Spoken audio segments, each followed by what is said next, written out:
सामान्य से लगने वाली जो छोटी-छोटी बातें होती हैं, वो बहुत बड़े-बड़े वास्तु दोष का कारण बनती हैं। जैसे किसी के घर में यदि दरारें बहुत हों, अचानक से दरार बढ़ रहे हैं, तो समझ जाइए कि राहु का प्रभाव आपके जीवन में बढ़ रहा है। अगर अनावश्यक सामग्री एकत्रित करके रखे हुए हैं, लकड़ी है, तार है, बहुत पुरानी सामग्री है, कार्डबोर्ड रखे हुए हैं, तो इससे आपके घर में आकाश तत्व की कमी होगी। तो इससे भी राहु का प्रभाव बढ़ेगा।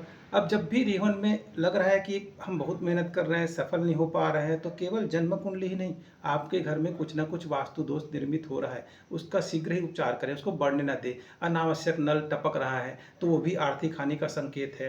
राहु का दुष्प्रभाव बढ़ने से क्या होगा? जीवन में कुछ न कुछ तकलीफ आएगी, आर्थिक और मानसिक चुनौतियाँ खड़ी हो जाएँगी।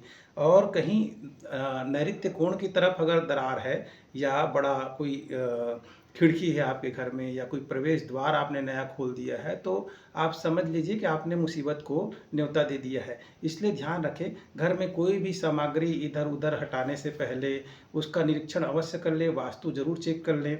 जैसे अगर किसी के घर में बहुत दिनों से आर्थिक और मानसिक परेशानी चल रही, तो देखें कि पानी की जगह ठीक है कि नहीं, क्योंकि चंद्रमा का सीधा संबंध, जल का सीधा संबंध चंद्रमा से है और चंद्रमा का आपका मन और धन से है। एक छोटा सा उदाहरण मैं आपको बताता हूँ। जैसे यदि किसी के घर में बोरवेल जो पानी का स्रोत है अग्निकोण में होगा, तो वहाँ पति पत्नी का सुख जो है धीरे धीरे कमजोर हो जाएगा, वैवाहिक सुख कमजोर हो जाएगी, आर्थिक स्थिति अपने आप खराब होगी। या आर्थिक स्थिति बहुत अच्छी है तो आप उसका रस नहीं ले पाएंगे, कहीं ना कहीं मानसिक रोग से पीड़ित हो जाएंगे। तो चंद्रमा जो है, जो जल संबंध का कारक है, वो अग्नि के कोण में रहेगा, अग्नि कोण में रहेगा, तो वहाँ शुक्र खराब होता है। और युवावस्था के बच्चे हैं, अच्छे हैं, योग्य हैं, शादी के योग्य हो गए लेकिन विवाह नहीं लग रहा है, तो देखिए कहीं वहाँ पर कहीं अग्नि कोण में बोरवेल तो नहीं तो वो वैवाहिक जीवन को खराब करता है या विवाह होने में बाधा होती है।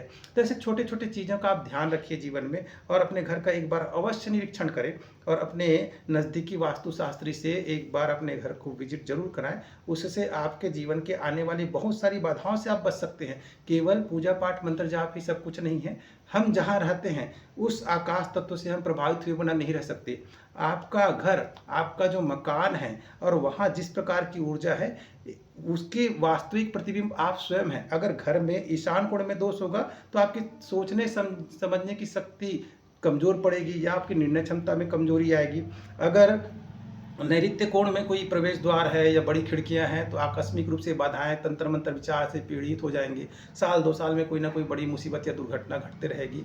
तो जिस दिशा में अगर दोष होगा तो उस तरह से आपके शरीर या आपके अंग में भी प्रभाव होगा ही। तो कृपा करके अपने घर का निरीक्षण करें और कोशिश करें किसी भी प्रकार का वास्तु दोष उसका शमन करें। छोटे छोटे बहुत उपचार हैं, तो उसको आप आजमा सकते हैं। और यदि शौचालय से संबंधित है या जल से संबंधित है, तो इसके उपचार बताते हैं लोग बहुत, लेकिन बहुत ही सार्थक नहीं है, उसका बदलना ही उचित रहता है। जैसे शौचालय का मैं उदाहरण बताता हूँ। अगर किसी के घर में शौचालय उत्तर दिशा में होगा, तो उत्तर दिशा भगवान कुबेर की है, भगवान चंद्रमा की है, तो मन भी खराब होगा, धन भी खराब होगा, नए अवसर आने बंद हो जाएंगे, करियर में बार बार बाधा आएगी, आपको समझ नहीं आएगा कि क्या हो रहा है मेरे साथ, आपकी योग्यता धरी रह जाएगी, चाहे आप कितने भी पढ़े लिखे हो, कितने योग्य हो। अगर वही शौचालय ईशान कोण और उत्तर दिशा के मध्य में हो, जिसको हम औषधि के देवता भगवान धन्वंतरी की दिशा बोलते हैं, अगर वहाँ पर शौचालय हुआ तो औषधियाँ काम नहीं करेंगी, आप बीमार होंगे, तो आपको ठीक होने में बहुत समय, लंबा समय लग सकता है। और ईशान कोण में शौचालय हो गया तो अगर भूल करके, भगवान ना करे, आप नव दंपत्ति है, नया नया विवाह हुआ, तो संतान उत्पत्ति में बहुत बाधा होगी और हर छोटी छोटी बात में कलह करकट होना शुरू हो जाएगा। तो ये इस तरह से, मैं तो संक्षिप्त में कुछ कुछ चीज़ें बता रहा हूँ, ऐसे हर मतलब प्रत्येक दिशाओं में कुछ ना कुछ दोष हमारे घर में रहता है। लेकिन फिर भी आप हिम्मत मत हारिए। अगर बहुत सारे दोष भी दिखते हैं, आपने केवल अपने ईशान कोण के घर को ही ठीक ठाक रखा है, नित्य आपके घर में पूजा पाठ हो रही है, मंत्र जाप हो रहा है, तो इससे गुरु तत्व जागृत रहता है।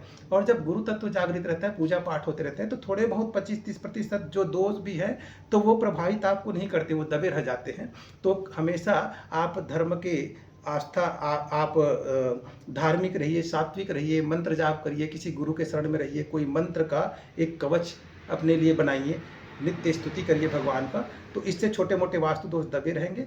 फिर भी अपने घर की नियमित सफाई करते रहिए। छोटे मोटे दोष हैं, दरार है, तो उस पर लापरवाही ना करें। नल का टपकना, आप उसको अवॉइड मत करें, उसको तुरंत बदलिए। दर्पण अगर टूट गया है तो उसे तुरंत फेंकिए। तो इस तरह छोटी-मोटी चीज़ों को तो बढ़ावा ना ही दें, तो ये आपके लिए ठीक रहेगा। आज के लिए बस इतना ही। धन्यवाद।